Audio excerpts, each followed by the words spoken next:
नमस्कार। 2050 साल जेठ 3 गते पोखराबाट मदन भण्डारी जीवराज आश्रित चितवनतर्फ आउँदै गर्दा दासढुङ्गामा जीव दुर्घटना भयो अथवा गराइयो, त्यो विषय गर्भभित्रै छ। म यति कडा मान्छे, एमाले प्रति सभक्तिपूर्वक लागेको मान्छे। नेकपा एमाले भनेपछि भोकै पनि म दौडेको छु। आमसभाहरूमा, चुनाव प्रचारमा राति पनि हिँडेको मान्छे। त्यस्तो मान्छे म। द्वीप दुर्घटना भयो, म रोएँ, साह्रै रोएँ।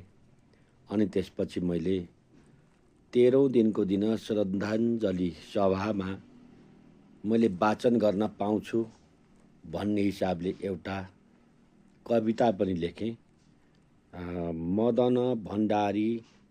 मदन कुमार भण्डारी जीवराज आश्रित प्रति लाल सलाम छ भनेर प्रत्येक अक्षरको, नामको अक्षर अगाडिको अक्षरबाट मैले कविता लेखेँ,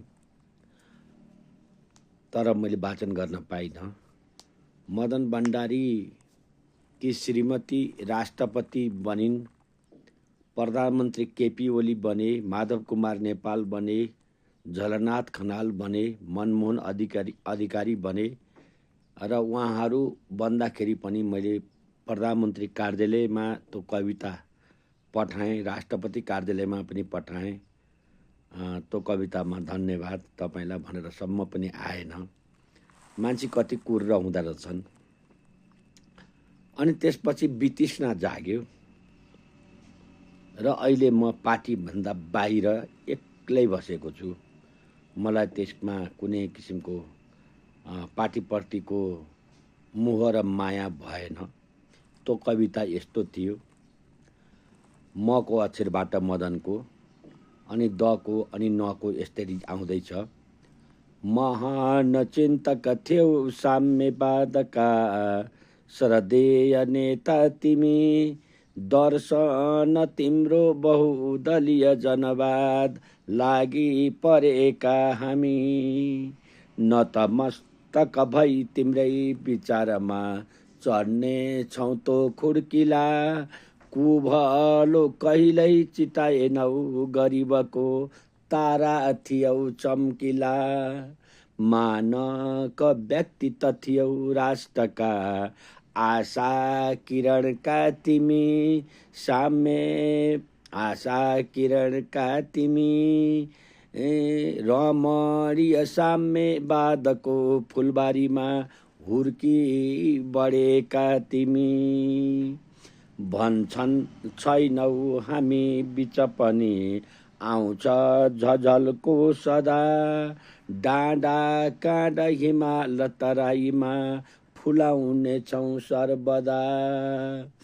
रित्तो भोका खयो राष्ट्रको, पूर्ण कसरी गरौँ, जीवन सार्थक बनाउन गरिबको, लागि यसैमा परौँ। बस्ती बस्ती गाउँ घर सबै, छैन उज्यालो कतै, रातो झन्डा फहराउँदै आउँथ्यौ, भेट्नु अब कहाँ कतै। जनता बिहोला छन् शोकाकुल सबै, विश्वै रोएको बेला, आश्वस्त मन यो पारौँ म कसरी, क्रान्ति रोएको बेला। श्री सम्पत्ति भन्नु कमरेडहरूको, झुप्रो जनताको मन, तताउँथ्यौ मजदुर किसान र जनता, ल्याउन नयाँ बिहान। प्रगति भन्नु नै कमरेडहरूको, थोत्रो जनताको घर, तिमी दुवै कमरेडहरूलाई श्रद्धाञ्जलीको घडा। लामो समय थिएन तिमी कनै, छोटै उमेरमा गयौ लम्की हिँड्थ्यौ डाँडा काँडा र पहरा बिर्सिन सक्ना भयौ सम्झने छन् तिमी कन यी जनता नेपालका लाल सलाम चढाउँछौ तिमी कन विश्व जनता विश्वभरका मन दर गरी समाउँछौ अस्तु कलश क्रान्ति नथाकोस् भनी छर्छौ अस्तु कमरेडहरूको डाँडा खोलामा पनि छर्छौ अस्तु कमरेडहरूको डाँडा खोलामा पनि। यसरी मैले यो कविता त्यति बेलै लेखेर मैले ठाउँ ठाउँमा पनि पठाएको थिएँ। प्रत्येक अक्षरबाट मदन कुमार भण्डारी जीवराज आश्रित प्रति लाल सलाम छ भनेर मैले लेखेको कविता कुनै पनि नेकपा एमालेको कार्यालयमा राख्ने काम पनि भएन, उनलाई सम्झिने काम पनि भएन। उनका हत्या हो या वास्तविकता हो दुर्घटना हो छानबिन पनि भएन। उनकै श्रीमती पनि राष्ट्रपति बनिन्। 4 जना प्रधानमन्त्री नेकपा एमाले पायो र पनि त्यो फाइल खोलिएन। प्रमाण नष्ट गर्न अमर लामालाई कीर्तिपुरमा लखेटी गोली हानेर मारियो। त्यो प्रमाण पनि गइसक्यो।